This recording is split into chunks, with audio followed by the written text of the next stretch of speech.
Cher Citron, bienvenue dans ce nouvel épisode de Dans l'œil de Résor. Et aujourd'hui, on va parler cuisine. Donc j'ai la chance de recevoir pour cet épisode quelqu'un que j'aime beaucoup, celui que j'appelle Lunchy, donc accueilli comme il se doit. Lunchbox goes with everything. Salut à tous, merci pour l'invitation. Le lien vers sa chaîne sera dans la description et dans l'outro. Dans cet épisode, on va parler de cuisine, mais pas seulement. Toutefois, il est temps d'ouvrir le premier sujet, à savoir Artichotte. Mais là, vous allez me dire. Les Résor, mais c'est quoi Artichotte? Ce qui est une question tout à fait légitime et je vous en remercie. Toutefois, je pense que mon invité va mieux vous expliquer que moi ce sujet. Alors, Artichotte serait une aide-minceur révolutionnaire. Ça se présente sous la forme de petites bouteilles de 60 ml à ingurgiter quotidiennement pendant 14 ou 28 jours selon la durée du programme. À l'intérieur, il y a un liquide à l'artichaut aromatisé à l'ananas. Artichaut et ananas. Le tout est livré avec un petit guide alimentaire qui serait là pour vous aider à mieux manger. L'idée, c'est donc de boire sa petite bouteille pendant le repas et d'appliquer les conseils du livre. Ça a l'air assez simple. On voit beaucoup de régimes sur internet qui préconisent l'utilisation de l'artichaut pour perdre du poids. Bon, après, je vous avoue que je ne suis pas partisan d'un tel ou d'un tel régime. Seulement du fait de manger autant, mais mieux, et de faire du sport. Ce qui m'a fait réagir, c'est la présence du sucralose dans ce truc. Et pour les deux du fond qui ne suivent pas, le sucralose est un édulcorant qui est entre 600 et 650 fois plus sucré que le sucre lui-même. Et oui, je vous assure que ça existe. Je vois énormément de sites dire que le sucralose est bon pour les régimes, alors qu'il existe un tas d'études contradictoires. Quant au fait que les vitamines B modifient d'une bonne façon le métabolisme, j'ai rien à dire là-dessus c'est tout.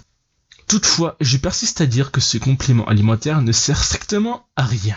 Si vous avez une bonne alimentation variée et équilibrée, et que vous faites du sport, vous allez maigrir de toute façon. Surtout quand on voit le prix auquel c'est vendu, quasiment 40 € pour la petite bouteille de boisson à l'artichaut et à l'ananas. Autant mettre le fric ailleurs, faire des meilleures courses et manger mieux. De toute manière, j'aurais pas dit mieux.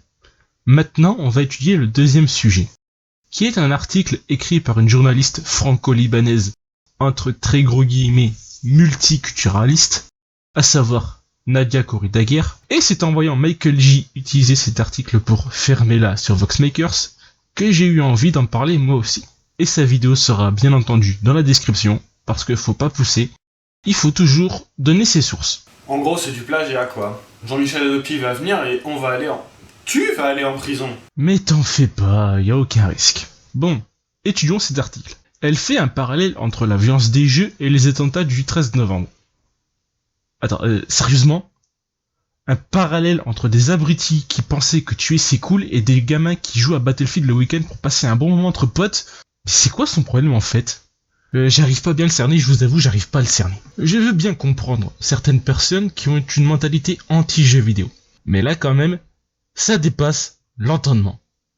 Petite référence à Benzaï. Faire un parallèle entre des jeunes qui s'amusent sur un jeu et d'autres qui ont tué gratuitement, faut vraiment être atteint au dernier degré, parce que c'est pas possible autrement. Surtout quand elle parle de jeux où il faut tuer, et qu'après, elle nous parle des Metal Gear Solid. Ben oui, elle passe de Battlefield à Metal Gear Solid. Et c'est génial. Tout le monde sait que dans ce jeu d'infiltration, moins on tue, plus le score est élevé. Bon, ok, le jeu peut parfois paraître violent, mais il n'encourage pas le meurtre. Plutôt des solutions alternatives pour neutraliser quelqu'un pour avoir plus de points. Surtout en sachant qu'elle part d'Olga, sur laquelle on ne tire qu'avec des balles tranquillisantes, pour ne pas la tuer, alors que c'est une terroriste. Surtout qu'on voit qu'elle prend comme exemple de jeu où il faut tuer Metal Gear Solid, qui est une série de jeux d'infiltration où justement le but c'est de tuer le moins possible. Bon, ok, c'est un peu exagéré de dire ça. Mais c'est un jeu qui n'encourage pas le meurtre, contrairement à ce qu'elle dit, et qui encourage plutôt les alternatives à celui-ci. Et du coup, même si le jeu peut parfois être violent, mauvais exemple. Après, c'est le problème qu'on encourt quand on ne sait pas du tout de quoi on parle. Car elle ne sait absolument pas de quoi elle parle. Ce n'est pas parce qu'elle a un gosse qui joue à des jeux qu'elle sait de quoi elle parle. Des dizaines d'études prouvent que les jeux vidéo ne rendent pas violents, et qu'ils permettent même de développer des capacités intellectuelles et également de développer une capacité de réflexion et de mémorisation plus rapide. Mais pourquoi écrirait-elle dans son torchon quelque chose qui pourrait la discréditer? Pourquoi est-ce qu'elle le ferait? C'est mieux de parler de sa vie, de sa grand-mère qui n'était pas capable de comprendre le principe d'une fiction, ou encore le fait de savoir que son fils a tué des centaines de milliers d'adversaires sur des jeux vidéo sans être puni.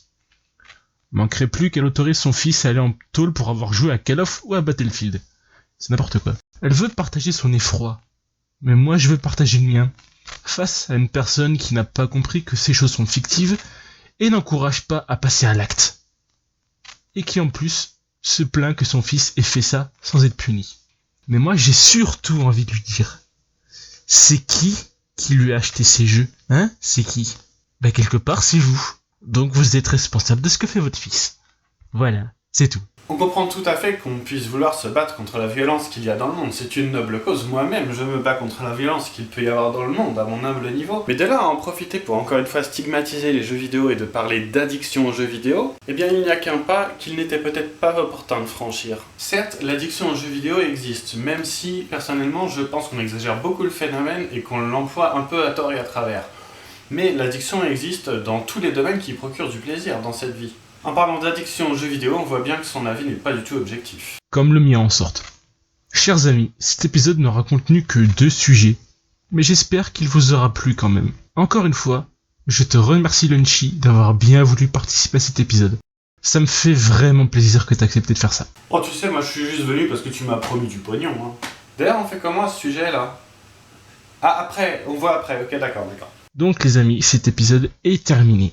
Et je vous donne donc rendez-vous dans un futur épisode de Dans l'œil de Résor. Vous connaissez la chanson? C'était Résor pour vous servir. Bye tout le monde, je vous aime. Bisous.